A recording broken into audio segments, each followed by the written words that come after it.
Good morning. Once again, welcome in the English class.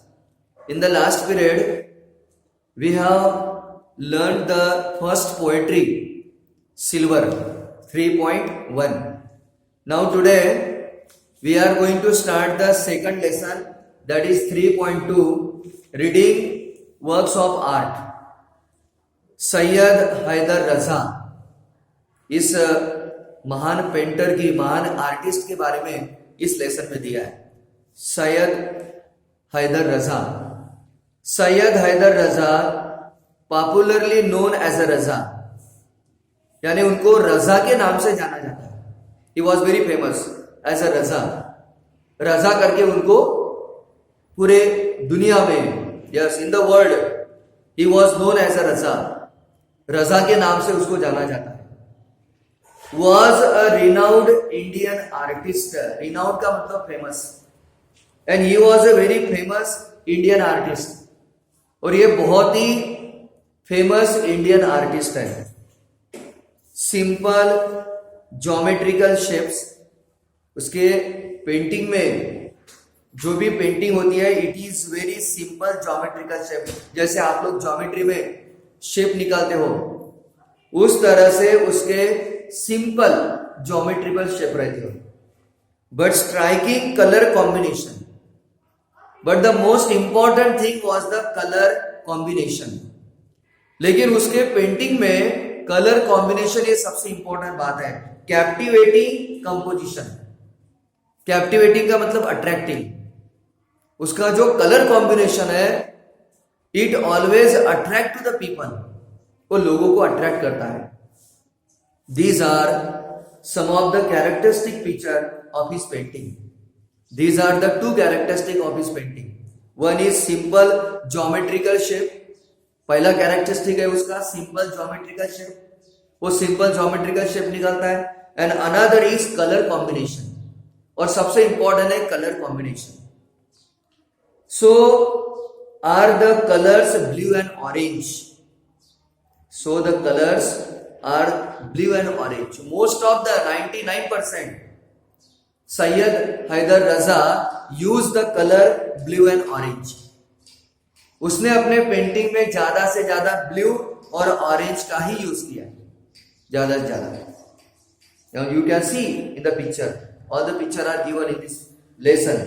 You can see, you will find them in almost all his painting, blue and orange. ये दो colour ज्यादा से ज्यादा उसके painting में हमें नजर आते हैं. None of his painting depict the lifelike human figures. उसके पेंटिंग में इंसान की पिक्चर कभी आपको दिखेंगी नहीं. Never. He has not drawn the picture of the human being or copies of the scenes from his environment. या फिर कोई नेचर की भी उसने कॉपी नहीं कि भाई चलो ये कोई नेचर का सीन देख लिया और उसी की तरह उसने पेंटिंग किया. No, never. He never draw the natural और सीनिक पेंटिंग. सीनिक कॉपी उसने किसी की कॉपी भी नहीं बनाई, किसी पिक्चर की. His painting belongs to the abstract style of painting. उसकी जो पेंटिंग है वो ऑब्स्ट्रैक्ट स्टाइल है. ऑब्स्ट्रैक्ट यानी भाववाचक, यानी दिल से निकलने वाले. Such paintings are not inspired by any external factor. और इस तरह की पेंटिंग जो है वो बाहर के फैक्टर से नहीं बनती.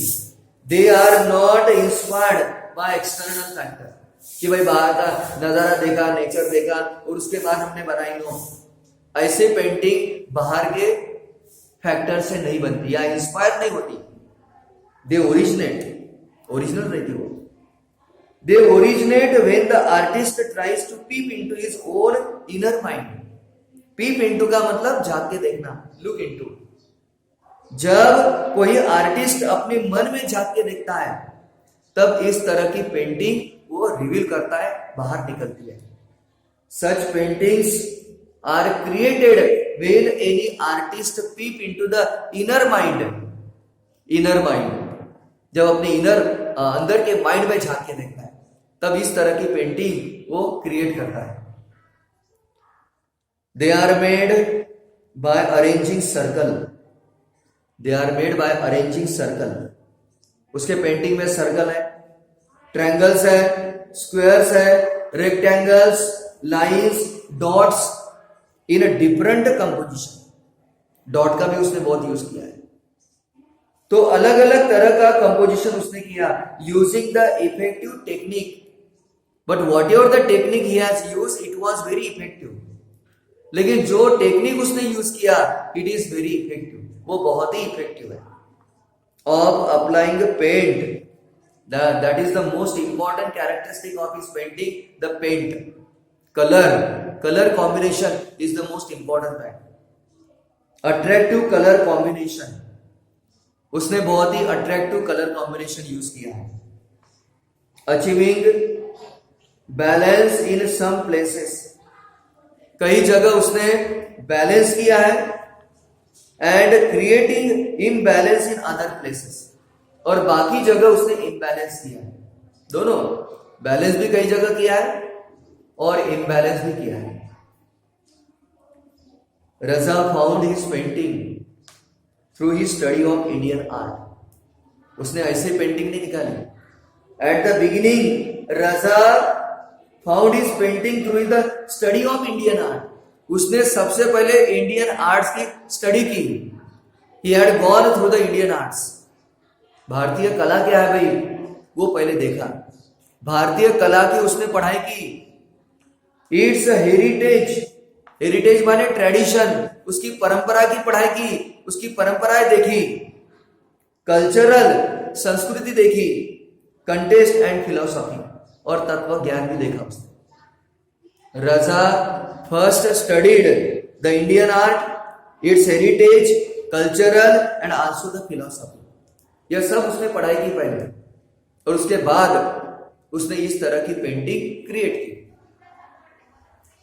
His picture seemed to radiate the peace. Radiate माने शो, उसके जो पिक्चर है वो एक शांति का प्रतीक है, लाइक एक जीवन का प्रतीक है।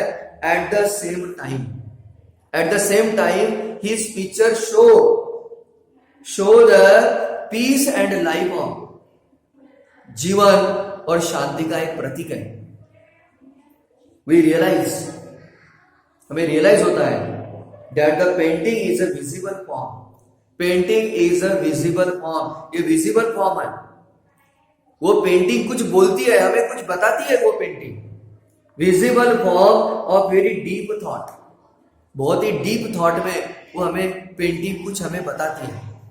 Very few abstract painting communicate with the viewers as much as Raza do, बहुत कम पेंटिंग है जो हमें कुछ बताती है रजा जैसी। रजा की पेंटिंग ऐसी है कि जो एक कम्युनिकेट करती है, ऐसे बहुत पेंटिंग कम होती है। एज मच एज रजाज डू, जितने रजा ने अपने पेंटिंग से कुछ लोगों को बताया है, मैसेज दिया है, वैसे बहुत दुनिया में कम पेंटिंग है। Okay, we have completed here page number 62। यहाँ पे हमने पेज नंबर 62 का पार्ट देखा है।